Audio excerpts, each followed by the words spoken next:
మహేష్ బాబు గారిని కొత్తగా చూసాం మీ సినిమాలో. ఇప్పుడు ఇంటర్నేషనల్ స్టార్ అయిపోయారు. రాజమౌళి గారితో చేయబోతున్నారు. What do you feel as his director? చాలా హ్యాపీగా. మహేష్ బాబు నాకు చాలా క్లోజ్ ఫ్రెండ్. తను ఆ స్థాయికి వెళ్ళడం చాలా చాలా సంతోషంగా ఉంది. అంటే అంటే మళ్ళీ మనకు దొరుకుతాడా దొరకడా అని దిగులుగా కూడా ఉంది. అయ్యో అవునవునవును ఉంటుంది. అదే అదే అండి. అలాగే మీరు చిరంజీవి గారితో చేశారు, రామ్ చరణ్ గారితో. రాబోయే రోజుల్లో డెఫినెట్గా అండి అందరు హీరోలతో చేయాలనే ఉంటుంది. మిస్ అయిపోయిన వాళ్ళు? మిస్ అయింది బాలయ్యబాబు, మిస్ అయ్యాను అంతే. ఇంకా ప్రభాస్తో చేయాలి, ప్రభాస్ గారితో చేయబోతున్నారా? పవన్ కళ్యాణ్ గారు మిస్ అయ్యాను, బన్నీ మిస్ అయ్యాను, ఇవన్నీ ఉన్నాయి. ఇవన్నీ లిస్ట్ మేము కూడా వెయిట్ చేస్తుంటాం. మీ కాంబినేషన్ యూనిక్ గా ఉంటుంది కాబట్టి ఈ హీరోలందరితో రావాలని చెప్పి. సో మచ్ అండి. అసలు యాక్చువల్లీ నేటివిటీ, మంచి తెలుగు జోకులు అవన్నీ వేసుకునే సినిమాలు బాగా ఇప్పుడు పాన్ ఇండియా దీనిలో మొత్తం కొట్టుకుపోయాయండి మధ్యలో. సో పాన్ ఇండియా సినిమాలు చూసినప్పుడు మీకేమనిపిస్తుంది? నేను అప్పుడప్పుడు సీట్లోంచి ఉలికిపడుతుంటాయి. ఎంత పెద్ద ప్రొడక్షన్ అయినా ఒక డైలాగ్ బెంగాలీలో వస్తుంది తెలుగు సినిమాలో, ఒక డైలాగ్ ఇంకో, అంటే భాష, యాస, ఉచ్చారణ మొత్తం అంతా కూడా మారిపోయి. సో ఇప్పుడు మీకు యూ హ్యావ్ ఏబుల్ రైటర్స్, మంచి రైటర్స్ మీ పక్కన ఉంటే ఆ తేడా ఏం గమనిస్తారు సీను గారు మీరు? డెఫినెట్ పాన్ ఇండియా అనేది నిజంగా జరిగిన ఒక అద్భుతం అండి ఇది. బికాజ్ ఆఫ్ రాజమౌళి గారు ఇది జరిగింది. ఆ తర్వాత కేజీఎఫ్ కానీ చాలా సినిమాలు అలాగా, సలార్ కానీ ఇవన్నీ, పుష్ప ఇవన్నీ,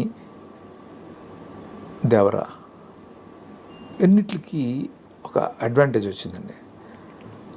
ఇది నిజంగా చాలా పెద్ద విషయం. అంటే ఏదైనా కూడా అండి కథ, ఆ కథకి ఆ పాన్ ఇండియాకి వెళ్ళి ఆ లక్షణాలు ఉంటే, లేకపోతే ఆ హీరోకి ఆ పొటెన్షియల్ ఉంటే, ఆ సైజు ఉంటే డెఫినెట్గా ఇది ఒక ఆపర్చునిటీ.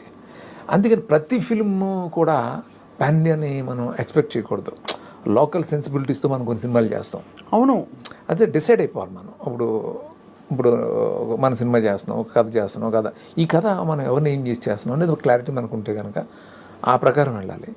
సో మీరు ఇందాక అడిగింది రకరకాలుగా వస్తున్నాయి అనేది, మరి ఒక ఇంత పాన్ ఇండియాకి స్ప్రెడ్ అవ్వాలి సినిమా అని అన్నప్పుడు చిన్న చిన్నవి అలాంటివి ఉంటాయి.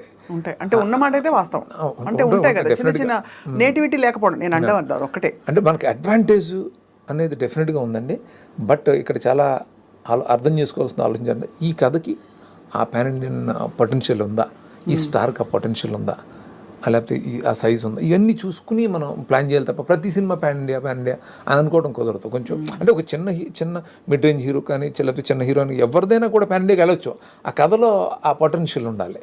అవును, అది డిసైడ్ అవ్వాలండి. ఇప్పుడు మొత్తం ప్రొడక్షన్ వాల్యూస్ అన్నీ బాగా పెరిగిపోయి, కథలు, స్కేలు ఇవన్నీ పెరిగిపోయి, ఎక్కడో ఇదివరకు హీరో సెంట్రిక్గా ఉండే సినిమా ఇప్పుడు మొత్తం అంతా కూడా సినిమా సెంట్రిక్ హీరో అయిపోయారు. అంటే even in some of the biggest recent సినిమాలు. So as a film maker మీకు ఏది ప్రధానం అనిపిస్తుందండి? మీరు కూడా హీరో సెంట్రిక్గా కొన్ని సినిమాలు క్యారెక్టర్స్ డిజైన్ చేశారు. బట్ మీ దానిలో అంత కొట్టొచ్చినట్టు హీరో కోసమే బలవంతంగా రాసినట్టు ఎప్పుడూ అనిపించలేదు, న్యాచురల్గా ఉండేది. మీకేమనిపిస్తుంది శ్రీనివట్ల గారు?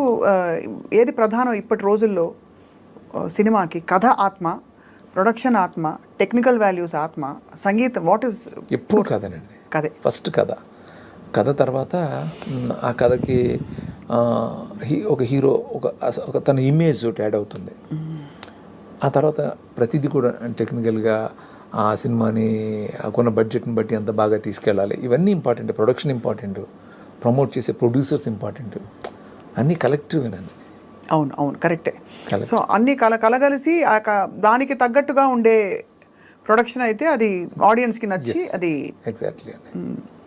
మీరు ఈ మధ్య చూసిన సినిమాలలో మీ సినిమాలు కానివి, what did you like the most?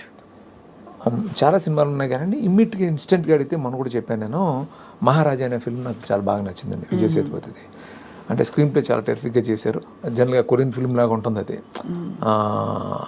మన ఇండియన్ ఫిల్మ్స్లో మన సౌత్ ఫిల్మ్ అంత బాగా చేశారు. చాలా నచ్చింది నాకు ఆ సినిమా. పొన్నియిన్ సెల్వన్ మీకు అర్థమైందండి? అర్థమైంది. అర్థం అంటే కొంచెం చిన్న ఉంటే ఆ పేర్లు ఎక్కువ. అంటే నిజంగా ఆడియన్స్కి చాలా టైం పట్టింది. It's beautiful production. అవునండి. కానీ ఆ రాజుల పేర్లు, హిస్టరీ పాఠం కొంచెం డెఫినెట్గా వాళ్ళకి, తమిళ వాళ్ళకి అందరికీ వాళ్ళకి తెలుసు కాబట్టి ఆ హిస్టరీ వాళ్ళకి ఈజీ అయింది. మనకు కొంచెం కొత్త కదండి ఇవన్నీ. మనకు ఆ హిస్టరీ తెలియనప్పుడు ఆ పేర్లు కొంచెం కొంచెం మనకు కొంచెం బట్ ఇట్స్ గ్రేట్ డైరెక్టర్ ఆయన. అయినా అదేమి అసలు మనం అనే ఇది లేదు కానీ అంటే అలాంటివి చూసినప్పుడు చాలా అంటే బ్రెయిన్ పవర్ ఎంత మనం పెట్టాలి అవి గుర్తుంచుకుని ఇంటికి వెళ్ళి కథ చెప్పాలనుకోండి ఎవరికైనా, అప్పుడు వస్తుందన్నమాట విషయం, అసలు విషయం. సో మిస్టర్ సినిమా తీస్తున్నప్పుడు మీరు మీకు ఒక రియల్ కపుల్, ఆ తర్వాత రియల్ కపుల్ అయిపోయారు.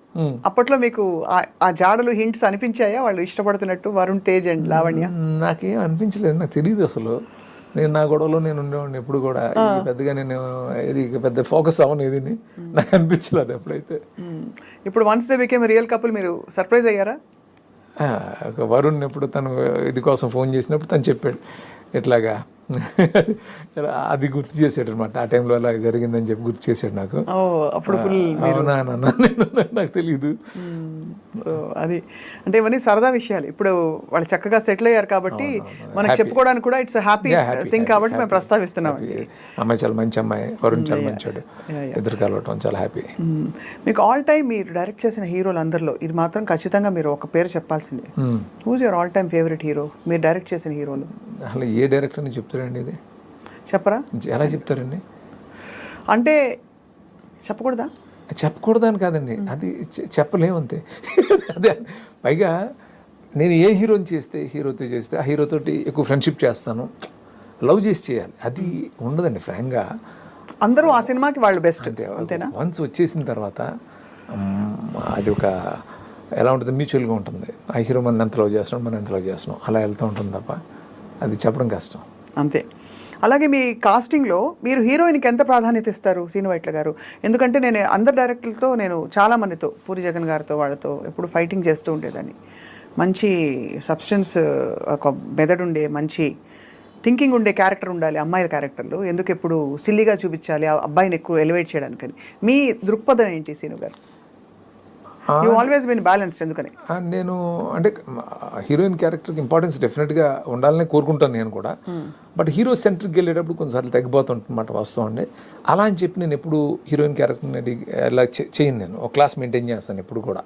అవునవును, ఎందుకంటే కొంచెం ఎంటర్టైనింగ్గా చెప్పడానికి ట్రై చేస్తాను. అంటే నా సినిమాలో ప్రతి క్యారెక్టర్ ఎంటర్టైనింగ్గా ఉండాలని కోరుకుంటాను కాబట్టి, పర్టికులర్గా హీరోయిన్కి ఎక్కువ స్పేస్ ఉంటుంది కాబట్టి ఆ అమ్మాయి క్యారెక్టర్ని కూడా ఎంటర్టైనింగ్గానే డిజైన్ చేయడానికి ట్రై చేస్తుంటానండి. బట్ ఎక్కడ కూడా ఒక మీరు సినిమాలు చూస్తారు కదా తెలుసు. రాబోయే సినిమాల్లో కామెడీ కాకుండా ఇంకా ఏ జానర్స్లోకి శ్రీను వైట్ల గారు అడుగు పెట్టబోతున్నారు? అంటే నేను ఏ జానర్లో సినిమా తీసినా కామెడీగా ఎంటర్టైనింగ్గా చెప్పాలి అంతేనండి. అంటే నేను ఇమ్మీడియట్ చేయబోయేది మాత్రం ఫుల్ లెంగ్త్ కామెడీ. అందులో కొంచెం యాక్షన్ ఉన్నా కూడా ఈ టెంప్లేట్లో ఉండదు. అంటే కొంచెం ఏదో రివెంజ్ ఇలాంటిది కాదండి అది. సో ఆ సిచ్యువేషన్లోనే యాక్షన్ వస్తూ ఉంటుంది, ఆ టెన్షన్లు వస్తూ ఉంటాయి, అలా ఉంటుంది. లొకేషన్స్కి ఎంత ప్రాధాన్యత ఇస్తారండి? ఈ సినిమా విశ్వం ఫర్ ఎగ్జాంపుల్ ఇటలీలో చాలా తీశారు, హిమాచల్ ప్రదేశ్లో తీశారు, మంచి మంచి గోవా కూడా వెళ్ళారు. సో ఇంకా కళ్ళకి ఫీస్ట్. నేను డెఫినెట్గా అండి, అది చాలా ఎప్పుడు నా సినిమా ఎప్పుడు విజువల్గా ఒక ట్రీట్ లాగా ఉండాలి సినిమా అని అనుకుంటాను ఎప్పుడు నేను. దానికోసం కొంచెం ఎక్కువ ఇదే చేస్తాను. అంటే లోకేల్స్ కొత్తవి పట్టుకోవాలి, ఇలాంటి ఆలోచనలు ఎప్పుడు ఉంటాయి నాకు. ఉంటాయి మీకు అయితే? ఈ పర్టికులర్గా ఈ విషయంకి వస్తే ఆ మటేరాలో అది తీసిన ఎపిసోడ్ కానీ, గోవా ఇంటర్లో ఒక ఐలాండ్ బ్లాక్ కానీ, హిమాచల్లో ఫుల్ స్నోఫాల్లో తీసాను అది కానీ, ఇవన్నీ బాగా ప్లస్ అయినాయండి. అన్నీ వర్కౌట్ అయితేనే కదా ఒక సినిమా. చాలా టీడియస్ అండి సినిమా తీయడం అసలు అనుకుంటాం కానీ అబ్బోయ్ ఎంత వర్క్, గ్రౌండ్ వర్క్ చేయాలి, ఎంత చేయాలి, అంతా చేసి చూసేవాళ్ళు ఏం చేయకుండా చూసేవాళ్ళు మీకు సర్టిఫికేట్ మార్కులు ఇచ్చేయాలి, వేసేయాలి. అలాంటిది అఫ్ కోర్స్ చూసి ఈసారి మీకు గొప్ప మార్కులు వేశారు కాబట్టి it's re beginning for you, new beginning. నేను చాలా థ్యాంక్ఫుల్గా ఉండాలండి ఈ విషయంలో. అంటే జస్ట్ వర్డ్ ఆఫ్ మౌత్ తోటి సినిమా హిట్ అయింది. చాలా అడ్వర్స్ సిచ్యువేషన్స్లో ఈ సినిమా వర్డ్ ఆఫ్ మౌత్ తోటి ఆడిందండి సినిమా. అది నిజంగా చాలా గ్రేట్ అండి. అంటే థర్డ్ వీక్ 300 థియేటర్స్ ఇంక్రీజ్ చేయటం అంటే అది మీరు అర్థం చేసుకోండి. అవును అవును, ఖచ్చితంగా అది అలా గ్రాడ్యువల్గా పికప్ అయింది. అప్పుడప్పుడు అనిపిస్తుంది మేబీ ఇదే కరెక్ట్ ఏమో అని. Cinema should speak for it self.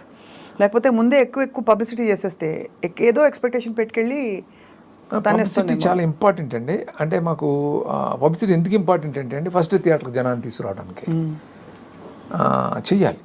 మేము అన్ఫార్చునేట్లీ అంటే ఎవరిని బ్లేమ్ చేయడానికి లేదు ఇక్కడ. డేట్ అనౌన్స్ చేసేసి ఇంకా డేట్కి ఇంకా ఛాన్స్ లేదు, ప్రమోట్ చేసే ఛాన్స్ లేదు మాకు.